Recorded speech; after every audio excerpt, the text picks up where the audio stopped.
Pemirsa, saya Ani Rahmi hadir menyapa Anda dalam program spesial Dialog. Selama 1 jam ke depan kami akan membahas kesiapan UKM kita memasuki masyarakat ekonomi ASEAN. Dan inilah spesial Dialog selengkapnya.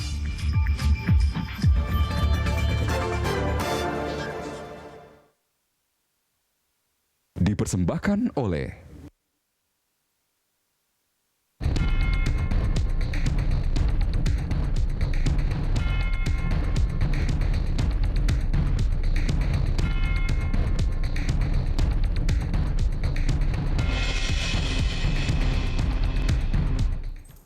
Tinggal menghitung hari menuju 31 Desember 2015, di mana setelah tanggal itu kita akan memasuki implementasi Pasar Tunggal ASEAN dalam kerangka masyarakat ekonomi ASEAN. Presiden Joko Widodo beberapa waktu lalu telah menegaskan kita tidak perlu takut memasuki MEA. Namun ada beberapa pihak yang masih meragukan kesiapan kita. Apa yang bisa terjadi setelah 1 Januari nanti? Seperti apa kesiapan pelaku usaha terutama UKM kita?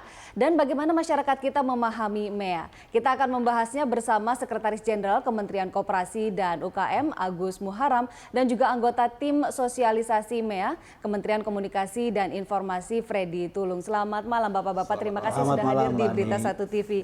Pak Freddy, ini pertanyaannya, apa yang akan terjadi setelah masyarakat ekonomi ASEAN ini berlaku?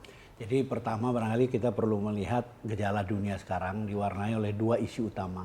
Yang pertama globalisasi dan yang kedua demokratisasi. Semua negara yang mengaku dirinya modern, terbuka, demokratis, akan menghadapi isu itu. Nah, globalisasi diwarnai dengan satu kata kunci, pasar tunggal, single market. Sedangkan demokratisasi diwarnai dengan satu kata kunci juga, partisipasi. Partisipasi masyarakat dalam perumusan dan pelaksanaan kebijakan publik. Nah, di dalam konteks globalisasi ini tidak mungkin sebuah negara akan menghadapinya sendiri terhadap pasar tunggal tadi ya. Pasar yang disebut single market yang maha besar, maha dahsyat sekaligus sangat kompetitif. Nah, untuk itu dibentuklah kekuatan-kekuatan ekonomi regional. Kita kenal ada APEC, kita kenal ada G20, ada TPP dan macam-macam. Nah, salah satunya adalah ASEAN. ASEAN di mana regional ASEAN ini dengan potensi yang sangat besar, yaitu dengan luas kurang lebih 5,5 juta square kilometer dengan populasi melebihi 600 juta atau 9% dari total penduduk dunia dengan GDP yang menyangkut 3% dari GDP dunia. Ini saya kira kekuatan yang sangat signifikan untuk ikut mewarnai. Nah, di dalam konteks itulah kesiapan menghadapi globalisasi ini MEA atau sebenarnya yang lebih kata yang lebih tepat adalah yang disebut dengan ASEAN Community 2015 yang akan diberlakukan per 31 Desember. Nah, untuk itu sebenarnya kalau kita bicara MEA, tapi sebenarnya pilar ASEAN ini ditandai dengan 3 pilar. Pilar pertama adalah pilar politik and security, pilar kedua adalah pilar ekonomi, dan pilar ketiga adalah social and cultural. Nah, yang kita bicarakan ini di dalam konteks ekonomi, tapi jangan lupa ada pilar lain yang ikut mewarnai terintegrasinya kawasan ASEAN secara menyeluruh. Oke, pertanyaannya bagaimana kesiapan kita, Pak Freddy? Nah, kesiapan ini menyangkut karena tadi 3 pilar, juga dari segi kesiapan barangkali perlu dilihat juga 3 aspek. Aspek pertama yang disebut dengan G2G, ini atau government to government. Kesepakatan yang atau scorecard yang ditangani dengan kesepakatan pemerintah dengan pemerintah sebagai anggota ASEAN ini relatif boleh dikatakan cukup siap ya. Kemudian yang kedua yang disebut dengan B2B ya, business to business. Sekalipun kita belum sempurna tetapi presentasi yang sudah bisa kita jangkau lumayan. Barangkali saat ini yang barangkali perlu dipercepat adalah dalam konteks people to people connection. Jadi bagaimana peran non-state actor sebagai pilar utama ASEAN dalam mewujudkan visi misinya ASEAN ini memang masih memerlukan beberapa langkah tindak lanjut. Oke, terkait masalah people to people, kita mengerucut kepada sektor UKM ini bagaimana nih Pak kesiapannya? Ya, kalau kita lihat kesiapan itu bisa dilihat dari 2 hal. Pertama adalah dari kuantitas. Nah, kuantitas ini jumlah UKM memang cukup banyak di level mikro dan kecil.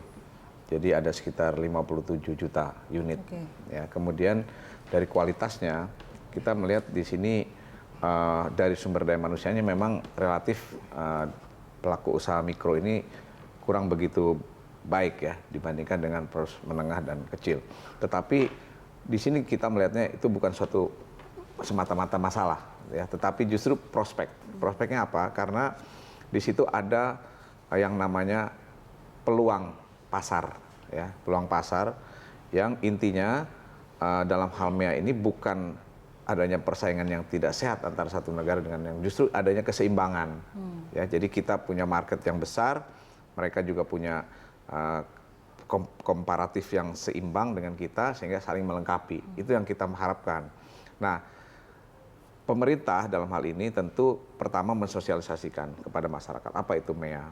Kemudian kita latih mereka, ya. Sudah kita latih di setiap provinsi juga para pelaku UKM-nya. Dan yang ketiga tentunya kita kasih reward, ya. Reward baik dari segi institutional setup atau pengembangan kelembagaannya maupun pembiayaannya maupun pemasarannya. Nah, produk-produk yang kita hasilkan ya umumnya kan padat karya dan itu bisa ekspor gitu. Karena produk kita ini adalah basisnya adalah basis sumber daya alam masih kuat ya. Misalkan dalam hal fashion dan aksesoris ya kita juga sudah sangat baik dan juga di dalam produk-produk yang sifatnya produk makanan ya, food and packagingnya juga kita sudah mulai baik. Jadi kita sebenarnya tidak usah takut karena biasanya masyarakat UKM itu tingkat adaptasinya tinggi. Jadi apalagi koperasi. Ya. Jadi mereka yang memang belum bisa ke market langsung, mereka bisa bergabung di koperasi. Oke, jadi secara daya saing UKM ini sudah siap lah ya Pak. Secara umum general itu sudah siap. Siap, harus siap karena masyarakat ekonomi ASEAN ataupun tadi yang sampaikan Pak Freddy tadi itu adalah satu keniscayaan. Ibarat kemajuan teknologi tidak bisa dicegah. Jadi yang mencegah itu diri kita, yang bisa mengatasi adalah diri kita sendiri. Jadi harus siap seperti Pak Presiden sampaikan, tidak usah ditakuti. Memang ini satu proses. Kalau misalkan ada air ya, kita kasih gula ya, kemudian kita aduk bercampurlah dia. Maka ketika kita minum dia manis gitu. Dan kalaupun pahit itu kita jadikan obat gitu. Ya, itu kira-kira. Nah, dari pemerintah ini menyatakan sudah siap. Bagaimana dengan masyarakat menghadapi MEA yang akan terjadi sebentar lagi? Kita tahan dulu sebentar Bapak-bapak. Kita harus jeda sebentar. Spesial Dialog akan kembali sesaat lagi. Tetaplah bersama kami.